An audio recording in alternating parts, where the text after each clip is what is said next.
Find a thief with closed eyes. आंखें बंद करके चोर ढूंढो। Hello, this is Sanjeev Jain. तो एक बार एक बूढ़ा सा आदमी बैठा हुआ था पार्क के अंदर। सडनली उसके पास एक और यंग लड़का आया। उसने कहा, अरे सर, क्या आप मुझे याद कर रहे हो? देखिए, डू यू रिमेम्बर मी? तो ओल्ड मैन ने कहा कि अरे कौन है? तो उसने कहा, सर मैं आपका स्टूडेंट था सर, 20 साल हो गए। कहते, बेटा मैं तो नहीं समझ पा रहा, याद नहीं कर पा रहा, क्योंकि मेरी क्या ना मेमोरी बड़ी वीक हो गई है। मेरे को ठीक से दिख भी नहीं रहा। मैं नहीं रिकग्नाइज कर पा रहा, बट लेकिन बैठो ना मेरे साथ, आओ बैठो ना, तुम क्या कर रहे हो आजकल? तो उसने कहा, अरे सर मैं आपकी तरह से टीचर बन गया हूँ। अरे, कहते, वाओ, बहुत ही अच्छी बात है। बट टीचर क्यों बन गए भाई? टीचर की तो कोई खास सैलरी होती नहीं। तो उसने कहा, नहीं सर, मेरे को ना ये आपसे प्रेरणा मिली है।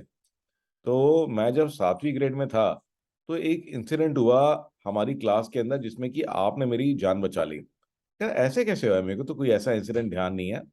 तो उसने कहा, सर कि जब मैं 7वें ग्रेड में था, तो एक दिन जो है हमारी क्लास में जो ट्रस्टी का बेटा है, वो बड़ी महंगी सी घड़ी पहन के आया, और वो बहुत ही सुंदर घड़ी थी, मेरे को देखते ही बड़ी पसंद आ गई। और जब गेम पीरियड चल रहा था ना, तो उसने क्या करा, उसने अपने पेंसिल बॉक्स में घड़ी को छुपा दिया, अपने बैग में रख दिया, बट मैंने देख लिया। और मैंने फिर वो घड़ी निकाल ली। और जब गेम पीरियड खत्म हुआ, जब वो वापस आया, तो उसने हल्ला मचाया, प्रिंसिपल को कंप्लेंट करी। और फिर आपने जो है सब बच्चों से कहा कि अरे, किसी ने भी अगर इसकी घड़ी ली है तो वापस कर दो। ठीक है ना, चुपके से मेरे पास आ जाओ, मुझे वापस कर दो, मैं किसी को नहीं बताऊंगा। लेकिन मैं इतना घबरा गया था कि मेरी हिम्मत नहीं पड़ी वापस करने की। फिर आपने क्या करा, आपने जो है सब बच्चों को एक लाइन में खड़ा किया, और सब बच्चों को बोला कि आप सब लोग अपनी आंखें बंद कर लो, और एक एक करके मैं आपके पास आऊंगा और आपकी पॉकेट चेक करूंगा। ठीक है ना? तो और जिससे भी घड़ी होगी वो घड़ी मैं ले लूंगा। तो आप जो है एक एक करके आपने आके सबकी पॉकेट चेक करी, और मेरी तो बिल्कुल ही जान आफत में आ गई थी, क्योंकि घड़ी मेरे भी पास थी। तो मुझे डर था कि जैसे ही आप चेक करोगे, आपको घड़ी मिल जाएगी, आप सबको बता दोगे। तो आप मेरे पास आए, आपने चेक करी मेरी पॉकेट्स, घड़ी ली, और आपने किसी को नहीं बताया, और घड़ी जो है उस बच्चे को वापस कर दी। और उसको ये भी बोल दिया कि आगे से कोई भी इतनी महंगी चीज लेकर के आने की कोई जरूरत नहीं है, क्योंकि अगर आप लेकर के आते हो तो किसी भी बच्चे का जो है उस पर दिल आ सकता है, और फिर मैं कोई गारंटी नहीं लूंगा कि वो घड़ी आपको वापस मिलेगी। राइट? तो इसीलिए आगे से आप ध्यान रखो। तो आपने उस बच्चे को भी जो है थोड़ा सा डांट दिया था। और मेरे को किसी ने मेरे को कुछ नहीं कहा, किसी को पता भी नहीं है कि आज तक की वो घड़ी मैंने ली है। तो thank you so much sir. अगर उस दिन आपने जो है ये इस बात को सीक्रेट नहीं रखा होता, तो मेरी जो है लाइफ खराब हो जाती, और मेरे को सब लोग जो है चोर चोर बुलाते। तो थैंक यू सो मच।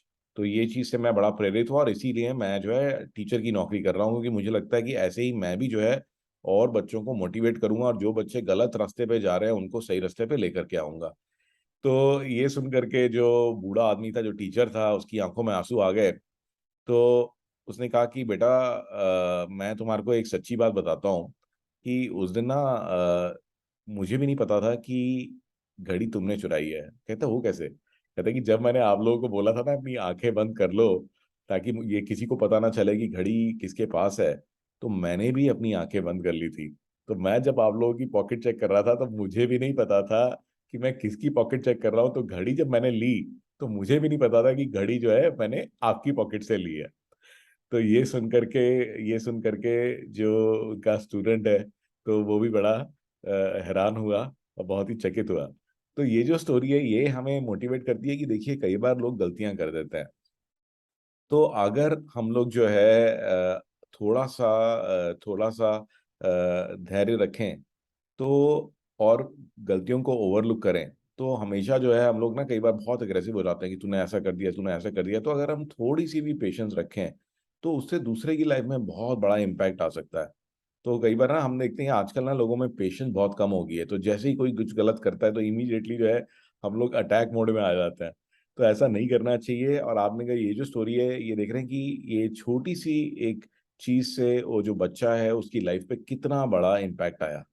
तो इसी चीज को ध्यान में रखें जब भी कभी कोई ऐसा इंसिडेंट आपके साथ हो, कि इसमें आप जो है उस पर्सन को प्रेरित कर सकते हैं, मोटिवेट कर सकते हैं, ताकि आगे के लिए जो है वो ये गलती दोबारा ना करे।